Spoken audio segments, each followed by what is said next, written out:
All right, welcome back, everyone, here into the Right Now studio. We, of course, are streaming to you live here on the CBS 8 app, a story that we have been discussing here on the show. Jack, if you remember, we were talking about this yesterday. We spoke with Steve Price not too long ago on the anniversary of this shooting, someone who was there. Andy Williams, the shooter in this case, continues to be, obviously, in the headlines here. 25 years after the deadly shooting, a hearing was held yesterday regarding his potential release. He is serving a 50-year to life sentence for killing 2 students and injuring 13 others in the 2001 shooting. News 8's Shannon Handy was inside the juvenile courtroom, joins us on the other side of this report, and then we will dive into what we could see possibly happen next. He's expressed numerous times in words how incredibly sorry he is, how he feels he deserves nothing. This is not about him feeling entitled to anything, including his freedom. It's about the rest of us, advocates, believing that no juvenile's life should be thrown away because of something they did as a very young man. Andy Williams was a 15-year-old freshman in 2001 when he opened fire at Santana High School, killing 2 classmates and wounding 13 others. Since then, California has changed how it treats teens sentenced as adults, prohibiting juveniles from serving life without parole. Williams' sentence, 50 years to life, raises the question of whether that qualifies as a life term. Last January, a Superior Court judge ruled it does. The DA's office immediately filed an appeal. Today's hearing was to get a status update on the case, which is still moving through the appellate court system. If the appellate court sides with Williams, he would be resentenced in juvenile court, in which case he'd be released. Deputy District Attorney Nicole Gros says her office is prepared to take the case to the state Supreme Court if necessary to keep Williams behind bars. We will continue to work within the legal processes to challenge a decision that we respect but disagree with. Another status hearing has been scheduled for December and hopes the appellate court will have made a decision by then. In the meantime, Williams' attorney has requested he be released while his case moves through the appeals process. That request has been denied.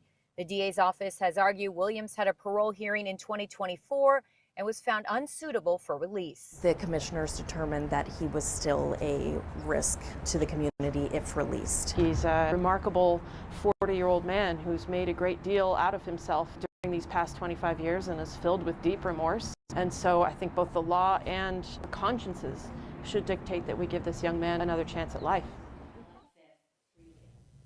All right, and as you see right now, Shannon Handy joining us here in the Right Now studio. Shannon, you're actually just saying here during the story, or while this was playing, and I listened to this, and this is a story that we've covered here on the show as I outlined here, but this is an extremely complicated process, but story as well to cover, because there are a lot of things at play here right now when it comes to whether or not Andy Williams is going to see the light of day. Right. There's a lot of layers to this, and I was just telling you guys, I'm glad that we're actually going to speak about this and go beyond the 2 minutes we usually have on the air. But essentially what happened here, and you heard that in the story, he was convicted. His sentence was 50 years to life. While he's been in prison, he's been there about 25 years, California has unveiled new laws when it comes to how we can sentence juveniles. And one of those laws is we cannot sentence a juvenile to life in prison. He was sentenced to 50 years to life. Mm-hmm. So the question is, does 50 years count as life? His attorneys say yes, because in prison, your lifespan is less than if you were on the outside. So technically 50 years when he was 15 would have been 65. So his lawyers are arguing 50 years is life. And there's a judge that agreed. Mm-hmm. There is a judge, the Superior Court judge says, you're right. He should be out, resentenced, which essentially means he'd be released. And the only thing that stopped him from being released is the DA's office filing this appeal. So what was happening yesterday in juvenile court, there was a hearing to get a status on that appeals process. And right now it's still underway. It has to work itself through the appellate courts. But all eyes, all ears are on this decision of the appellate court to say yay or nay. Does 50 years count as life? Because if they say, yes, it counts as life, he could potentially be released. Now, I have a question, and I'm not sure if you have the answer to this, but like we obviously covered when his case was moved to juvenile court with this decision. Is he actually in a juvenile detention facility, or is he still within the California state prison system. He is still within the California state prison system. He did appear at the hearing via Zoom. The images you saw in that story are from a previous hearing. Cameras were not allowed in yesterday's court, hearing, and they're usually not. And I did see him on Zoom. We weren't allowed to roll on that. And there was no reaction from him, not the emotional one, like what we saw at our last hearing, simply because, honestly, and Chris has been in court many times to see this, the hearing lasted probably 4 minutes. That was going to be my next. Yeah. This is a status update, right? It literally is. You go in, the judge is there, the lawyers are there, the media is sitting in the back, and then you had Andy Williams was on Zoom. There was a shooting survivor who joined via Zoom as well. They did not say what their name was, and no one spoke. But essentially, it's a lawyer asking the attorneys, what's the status of this appeals process? And they said, well, it's still underway. We don't know how long it's going to take. And she said, well, I can't make a decision on this case unless I hear what the appellate court has to say. But I was speaking to Andy Williams' attorney after for a long time, and she indicated, as did the DA's office, that this could go back and forth for a while, because if the appellate court comes and says, yeah, we agree, he should be out, the DA's office is going to just appeal, and then it's going to go to the state Supreme Court, and then they're going to have to hear this case. And it could determine what happens with other cases here in California. Now, let me ask you, if they rule in the favor of the prosecution and they say that the San Diego Superior Court judge got it wrong, the defense, Andy Williams' attorneys, could still appeal to the California Supreme Court, right? Absolutely. So no matter how this ends, it all but seems likely we are going towards the California Supreme Court. I believe so, because both parties have said we will go the highest we can go, and this would not be a federal Supreme Court case, because obviously we're dealing with California law here, just to clarify. But what's interesting, I asked the attorney for Andy Williams, does this case set a precedent? And she said no, simply because there's another case out of LA that deals with this same issue where a juvenile was sentenced and they're arguing 50 years is life. And that case has started before Andy Williams, before this appeals process. So they are kind of ahead in this whole back and forth appeals. And so if the Supreme Court decides on this LA case before Andy Williams, that could set a precedent, and then that could trickle down to what happens to Andy Williams. And what does his, and I understand that his attorney brought up a lot about, advocating for someone who made a mistake when they were young. But this law, at least the way that I interpreted it when it was put out, that this was meant to sort of reverse the wrongs of the criminal justice system. But this is a case of a school shooter.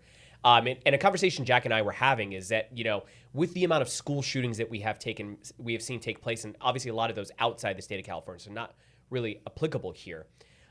It does sort of bring this sort of like morality question. I'm not going to have you weigh in on the morality here, but like what is the line when it comes to trying to see if someone deserves to be released for crimes they commit when they're children? It's an interesting question, and obviously I'm not going to weigh in. Yeah, but is that something the defense attorney my personal feelings, because there's so many layers to it. But what I will say is this.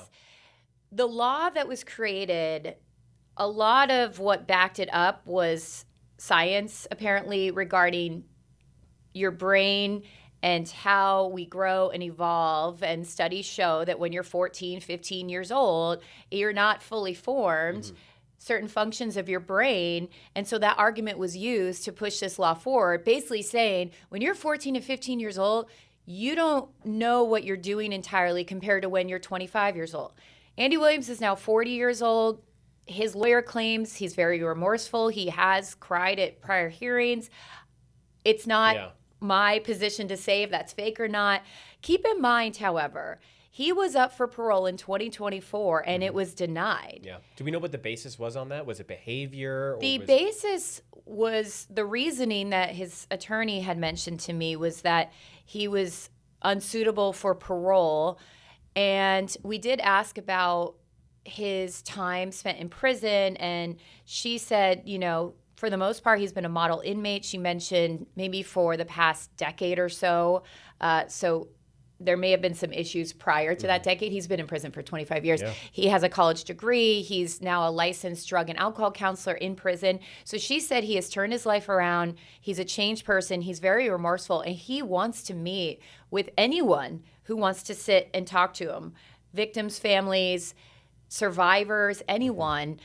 And at this point, I don't think many people have taken him up on that offer. His attorney mentioned at least one survivor did, or someone who was at the school, a student but was not injured, did meet with him to hear what he has to say.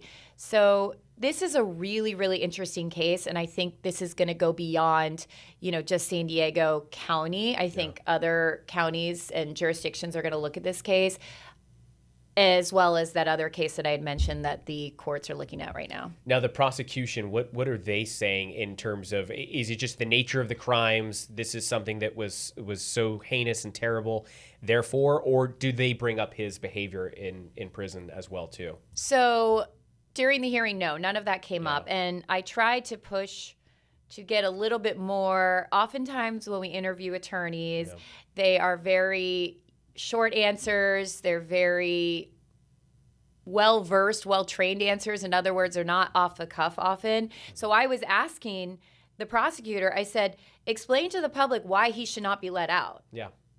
Why?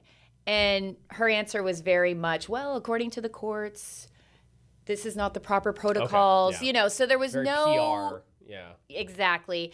But, in the past, they say he is a danger to the community.